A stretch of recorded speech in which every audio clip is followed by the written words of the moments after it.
Assalamualaikum warahmatullahi wabarakatuh. Salam sejahtera bagi kita semuanya. Tanpa terasa perjalanan yang telah kita lalui memposisikan kehadiran Nasdem sebagai institusi partai politik dengan segala pasang surut dan dinamika pergulatan yang telah kita lalui. Hari ini kita berusia tepat 12 tahun.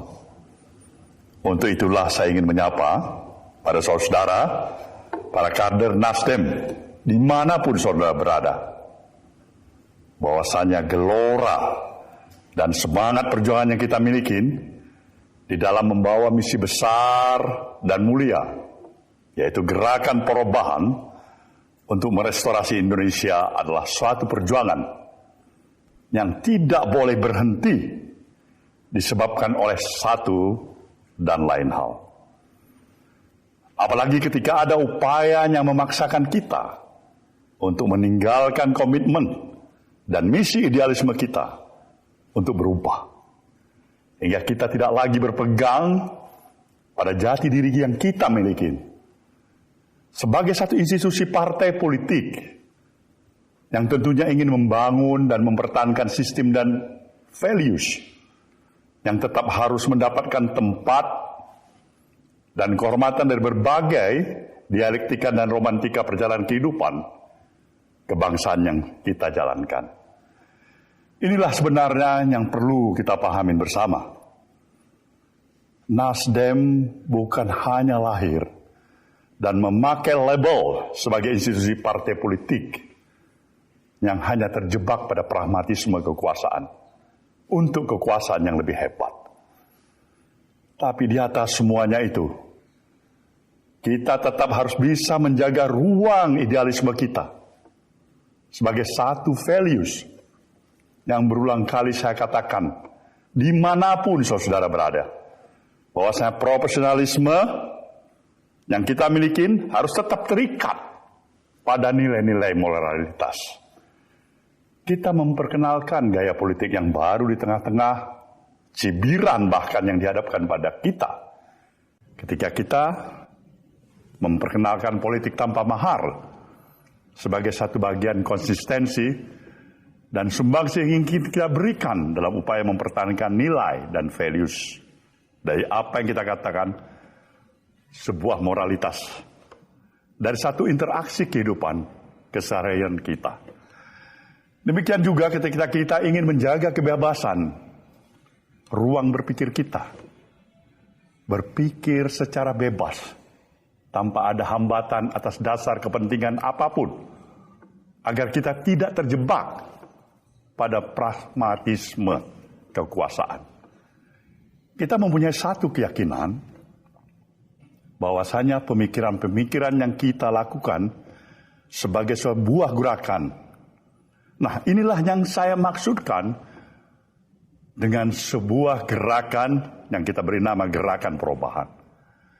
Tidak hanya sekedar menjaga kewarasan berpikir yang kita miliki, tapi juga kemampuan untuk berani melakukan evaluasi diri dengan sistem pola pikir dan sikap netral yang kita miliki.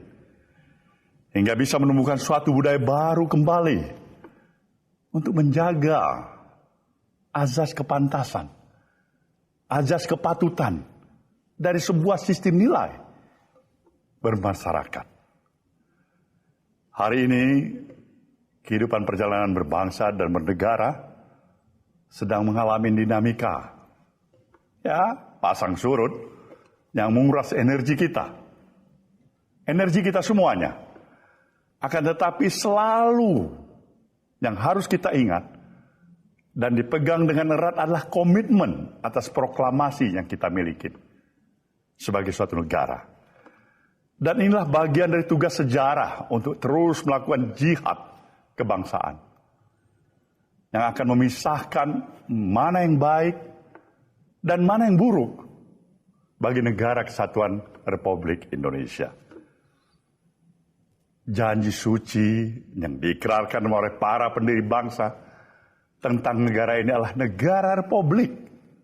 Semangat mengatur diri sendiri, semangat berpemerintahan sendiri, yaitu semangat egalitarianisme atau kesetaraan yang diterjemahkan dengan piawai sebagai semangat kegotong royongan.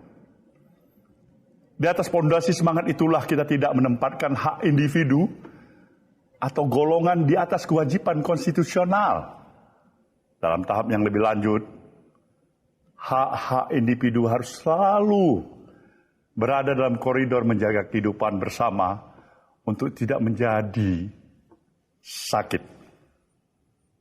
Maka dalam konsep dasar republikanisme, Indonesia harus merujuk pada ide kedaulatan rakyat. Konstitusionalisme, representasi, dan pembatasan kekuasaan. Saudara, para kader Partai Nasdem yang saya banggakan. Seorang pemikir pernah menyatakan, kekuasaan adalah power yang tend to corrupt. And absolute power adalah corrupt, absolutely. Saya pikir ungkapan tersebut begitu berarti pada hari ini. Negeri kita ini, mau tidak mau, suka atau tidak suka, telah menimbulkan keprihatinan yang luar biasa terhadap kita semuanya, warga negara bangsa ini. Awalnya kita melihat segala bentuk penyelewengan itu hanya berada di level tertentu. Namun semakin ke sini, kita semakin menyaksikan hampir di semua level. Gejala seperti itu sudah sedemikian memprihatinkan. Dalam falsafah Pancasila, kekuasaan itu jelas diberikan oleh Tuhan Yang Maha Esa melalui tangan-tangan rakyat, melalui suatu mekanisme pemilihan umum. Ketika kekuasaan itu sudah diraih, maka itu harus digunakan dalam rangka membangun kehidupan bernegara dan berbangsa. Tentunya secara baik dan benar, secara sehat, dan tentu sekaligus yang bermartabat, sebagaimana yang telah diamanatkan oleh konstitusi. Pancasila sendiri adalah azas kehidupan bernegara, yang di dalamnya terkandung nilai-nilai keluhuran bagi kita sebagai suatu bangsa. Bangsa ini dituntut untuk rendah hati, bahwa segala yang kita miliki ini adalah sebagai anugerah dari Sang Maha Pencipta. Para pendiri bangsa ini telah merumuskan nilai-nilai dari prasa keadilan sosial, bukan kesejahteraan sosial atau kemakmuran sosial. Keadilan adalah hukum yang universal agar kehidupan di dunia bisa berjalan sebagaimana mestinya. Keadilan adalah terjadinya keseimbangan di dalam hak dan kewajiban. Dalam estetika, keindahan adalah manifestasi keadilan. Dalam etika, kepatutan adalah manifestasi keadilan. Dalam hukum, ketentuan dalam segala perundang-undangan dan lembaga peradilan adalah manifestasi dari keadilan. Dalam sebuah kompetisi, berkompetisi secara fairness adalah bentuk rasa keadilan itu. Saudara, semua manusia bisa dan selalu menerima kenyataan apapun yang menjadi nasibnya, ketika itu didasarkan oleh nilai keadilan. Kita semua bisa menerima untuk selalu menjadi rakyat jelata, asalkan itu bersandar pada keadilan. Sebaliknya kita tidak bisa tinggal diam ketika ada penguasa, kekuasaan yang berlaku tidak adil demi kepentingan tertentu, demi kepentingan kelompoknya. Bangsa kita bisa menerima kenyataan apapun. Bahkan bangsa kita menerima kenyataan apapun, baik itu pahit, getir, duka, nestapa, asalkan ia lahir dari perilaku yang berdasarkan nilai keadilan, nilai kepatutan, dan kepantasan. Sebaliknya, sejahtera apapun, semakmur apapun suatu bangsa, jika tidak ada keadilan di dalamnya, maka gugatan demi gugatanlah yang akan terus datang silih berganti.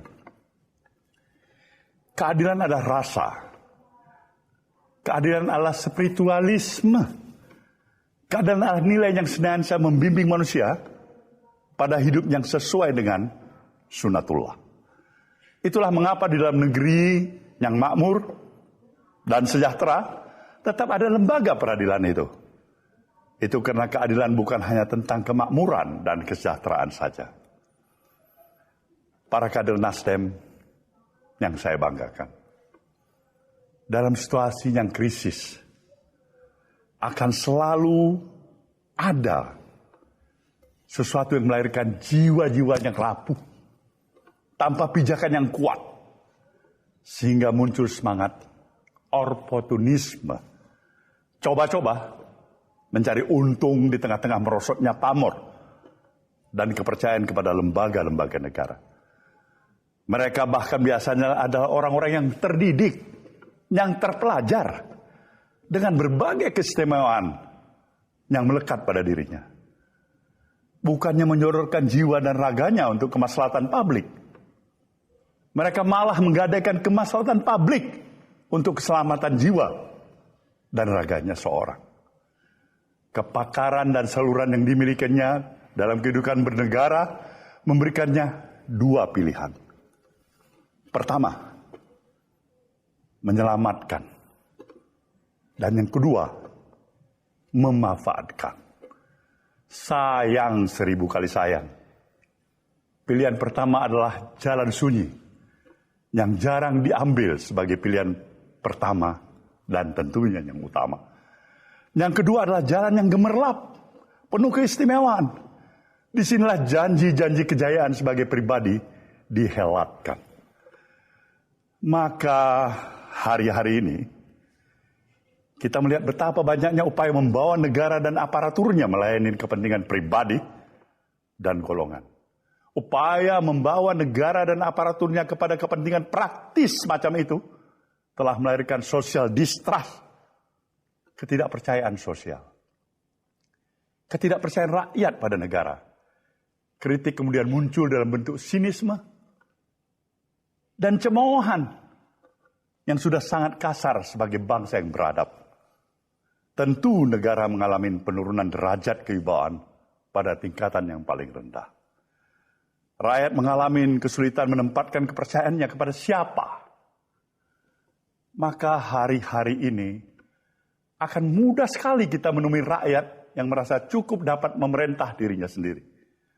Saat ini kita berada di ujung tanduk kerusakan yang paling mencemaskan sepanjang kehidupan berbangsa dan bernegara. Kita berharap semua pemimpin nasional dan rakyat tidak kehilangan kontrol, loss of control. Saudara, para kader yang saya banggakan, belajar dari berbagai peradaban yang besar. Kehilangan adab adalah selalu melahirkan kebingungan ilmu dan melahirkan pemimpin palsu.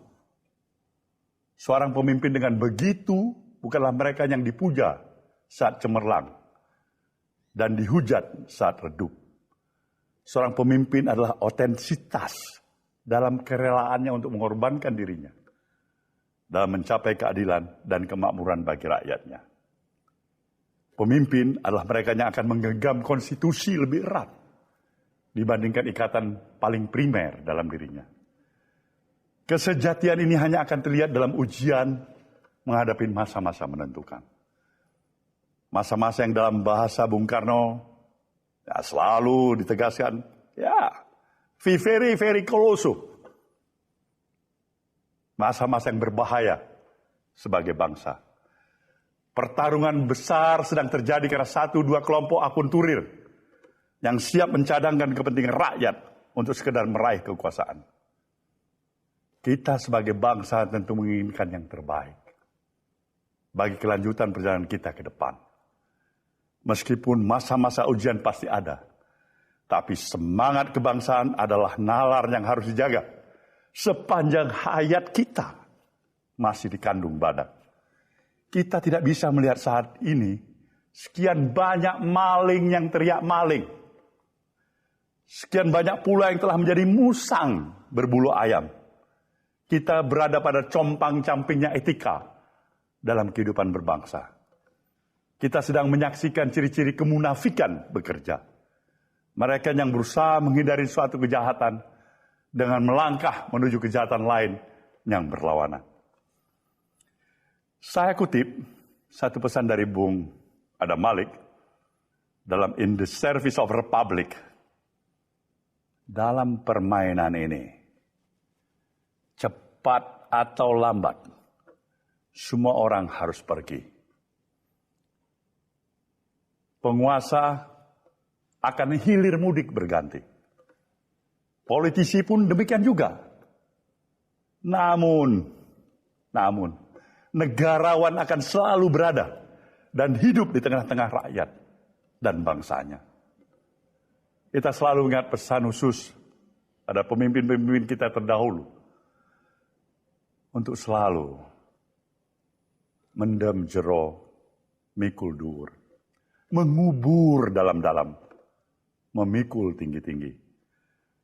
Setiap pemimpin pasti ada kekurangan. Pasti ada kesalahan. Namun setiap pemimpin selalu ada pencapaian yang gilang gemilang. Itu kita katakan sebuah legacy yang harus diangkat sebagai contoh teladan.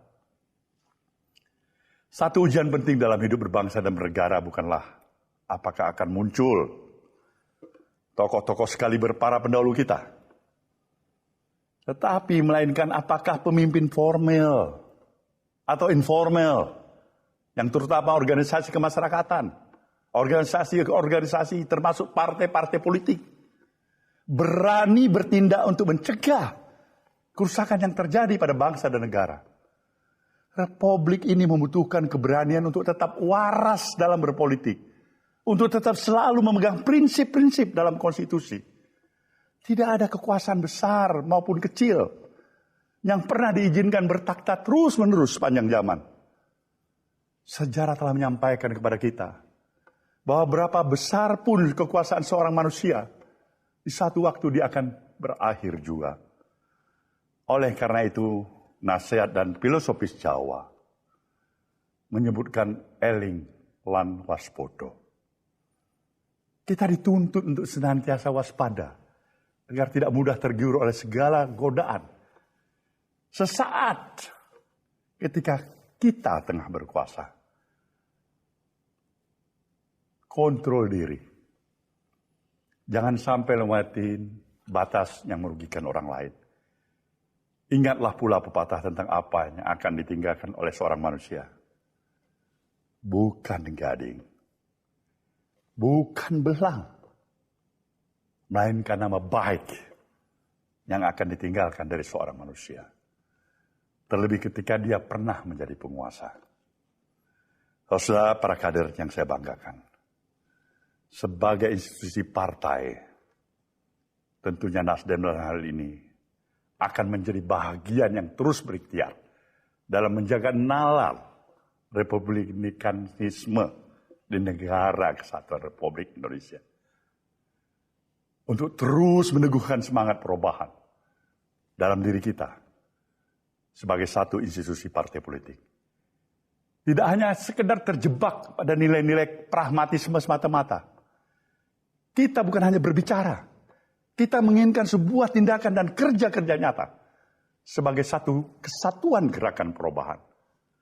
Untuk itulah Partai Nasdem sekali lagi ingin berada di tengah-tengah denyut perubahan, semangat dalam mencapai upaya-upaya menuju kesejahteraan dan keadilan bagi rakyat Indonesia. Inilah jalan restorasi Indonesia. Pada hari-hari di mana kita berada dalam atmosfer kontestasi, baik pemilu legislatif dan presiden. Tentu hari-hari ini akan dipenuhi dengan berbagai gesekan kepentingan, baik pribadi maupun kelompok. Gesekan kepentingan ini mungkin menjauhkan kita dalam kepentingan sesaat. Tapi seharusnya semakin mendekatkan kita pada kepentingan tetap terjaganya kehormatan dan lembaga-lembaga negara. Kepentingan kita adalah tetap berlangsungnya kehidupan bernegara sesuai dengan koridor konstitusi sebagai pedoman utama kehidupan kita berbangsa dan bernegara. Dengan segala kesadaran dan sikap yang telah kita tetapkan di satu dan lain hal, kita pasti nantinya mendapati sejumlah perbedaan dengan pihak-pihak lain. Tapi saya merasa itu merupakan hal yang lumrah dan niscaya seperti apa adanya. Sangat manusiawi. Kiranya dalam persaingan tersebut, maka sikap perilaku manusia selalu diwarnai oleh kepentingan dari berbagai kepentingan yang diinginkannya. Dalam situasi yang kita prediksi akan semakin panas, dalam seluruh perbedaan kepentingan yang akan dibutuhkan kejernihan berpikir. Sehingga perbedaan yang terjadi tetap berada dalam konteks kedewasaan sikap. Hati boleh panas, tapi kepala tetap dingin. Akhirnya kita berserah diri kepada Tuhan Yang Maha Kuasa, yang senantiasa melindungi dan memberikan rahmat-Nya kepada kita sebagai suatu bangsa.